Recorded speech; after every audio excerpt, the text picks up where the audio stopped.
Well, hello everyone. First introductions are in order. This is Thomas, aka Darko. He is a 18-year-old Belgian draft, and he's been working with me for quite some time because he's my own horse, and I've had him since he was 3. Sadly, due to some bad hoof management over the years, and due to my own ignorance when I was younger, he's got some hoof issues. So we've been slowly rehabilitating him with a farrier, arguably the best farrier I've ever worked with. His name is James Phibbs, and we've been slowly adjusting his angles. We're going to work on the Chambon today.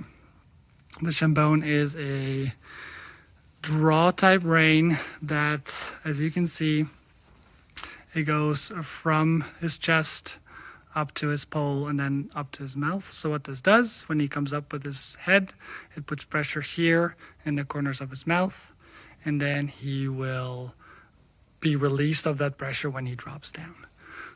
So what this does is it will tighten the ligaments that run from his pole to his withers, and from his withers all the way to his sacrum. So this is the nuchal ligament that goes over the spines of the vertebra and then attached to the supraspinous ligament that goes over the spines of his vertebra all the way up to the sacrum, and technically indirectly connected all the way down to his pasterns at the back. So what this does is it will tighten those ligaments, and this is a nifty little system nature invented. The vertebra of the horses have spines on top. Those are the spinous processes. They're called the spinous processes. And up his withers, the spines are pointed to the back. At his lumbar area, the spines are pointed to the front. And at his sacrum, they're pointed to the back again. So if these cords that run along those spines, along the spinous processes tighten, the back is lifted. And that is exactly what we're trying to do. When the back lifts, those spines, the spinous processes go apart, and they can actually carry a rider without any detrimental effect. But in order to do this, especially with young horses or untrained horses, and even with horses like him that know exactly how to move, we keep this up, as in like a weekly training to just solidify the using of the arching of the back, the rotating of the pelvis behind, and the dropping of the neck down. This, as you will see when he's moving, will still create a lot of room in his throat latch behind his jaw, and which will arch his top line, and like this will loosen his lower contraction system, and he will start to move with an open back and with a swinging back. One of the things he's actually demonstrating this quite nicely right now. If you put pressure here, you put pressure down, and he follows down and immediately wants to release that pressure. So that's exactly what we're looking for. So now when you see him in movement, as you can see, he kicks quite a lot of dust, and that's part of the issue with his feet. If you see him go, his gait being slightly distorted left or right, that's because of that, and very well noticed if you can actually see what's going on. But overall, his gait is decently sound, and that's exactly what we're looking for. Active, go up. There you go. Omar. We don't want him to trot, we just want him to walk a little bit more active, a little bit more through. As you can see, Chambon could be slightly more engaged, slightly tighter, but as of now you can see that he is stretching for the bit, active. He's actually moving through, and he's got still a lot of room. So he's not curling up, he's not pulling all his weight up on his front end. And same as we were to ride, we used a German training scale, and it starts with rhythm, looseness, and connection. The rhythm, that's why I'm constantly driving him, needs to be maintained so he can have, a constant forward moving rhythm, and that will put him into balance, and that will actually allow him to relax and let go. As you can see, my lunge line is kind of constantly connected. So is the Chambon, so he can go into connection and he has to carry himself. That will create looseness. His rhythm will allow him to let go. See, now he's starting to slow down and go a little bit too much on his front end. But what I want to point out, if you look at the lower part of his neck, let's start horizontal. And if you can see it, it's very loose, right? It's jiggling. And that's exactly what we want. So he's now engaging his top line. Come up. And now, of course, as you can see, he's slowing down all the way to walk. And now he lost all his rhythm. And then, of course, he can't keep that up. And that's the reason why he slowed down all the way to walk, because he had to take a pee. Now he's about 3 gallons lighter. He can actually go back to work. And as you can see, the moment he comes up, the Chambon engages, it tightens up, puts the pressure where it needs to be, and he can go search, give the answer down. Come on, active. And I have to keep pushing him there because he has to find his answer in his forward momentum and not in just going downward.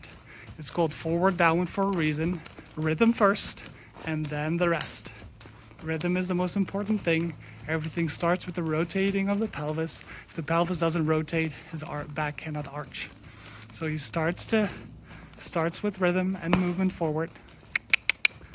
And you can check that with yourself even, right? If you don't have a normal rhythm when you walk very slowly, it's very hard to keep your balance. If you walk too fast, you have a hard issue keeping your balance as well. If you're constantly going from very slow to very fast, it's very difficult to keep your balance. But if you have a normal walking rhythm, like this, it's very easy to start to balance yourself out vertically and horizontally. And that's when you can come into connection and forward motion. There you go, good boy, brav. And again, you see the disengagement of the lower contraction system of his lower neck, the engagement of his upper contraction system. And he will come slightly on his forehand here. But again, you can see his shoulders move, and his shoulders are actually working to move his front legs instead of him pulling his front legs up through his lower neck. That's what you see a lot of horses that are hollow backed, and people say, oh yeah, he's not in the forehand bowl. They actually are. It's just they're compensating, and where right now he cannot compensate. He has to carry himself because there's nothing to compensate with. And on this side, you can really see that the Chambon is slightly on the long side, and I will adjust it in a bit. With him, I'm not too worried about it. So he does know how to use his body. Come up, active. But need to keep him moving. One of the upsides or the advantages, but also the pitfalls from the Chambon, is that the horse will just stretch down too far and will start to find his way out, down and out, instead of arching his top line. Coming back to the stretching of the ligaments or tightening of the ligaments. Oh, there he makes a little mistake. That's the only way we can actually arch the back without putting him on the forehand. As soon as he arches his back, he will come into 50-50 weight distribution on his front and back, and that's what we want. If we let him go out like this, right? Active. Especially when they're this long, we kind of want the nose to be slightly more back on the vertical or even slightly behind the vertical. This depends on the flexibility of your horse and the level of training, but in that sense, behind the vertical is not a detrimental effect or can even be advantageous. As soon as you have a horse in collection, so where they are fully engaged with their hindquarters, it's dropped as far as they can, and they have their head as high as they can muster without letting their back drop, that's when there's never a question of a horse should be in front of the vertical or on the vertical. Can never be behind, never behind without force. However, when they're this long, as you can see, he's got his nose behind and he's actually basically falling apart at this point.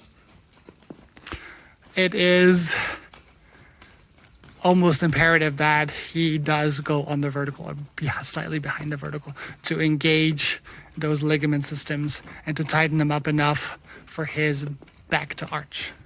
So this is better. At least he's relaxed and he's starting to engage the stop line a little bit. Let's see if you can trot. Draf. There you go.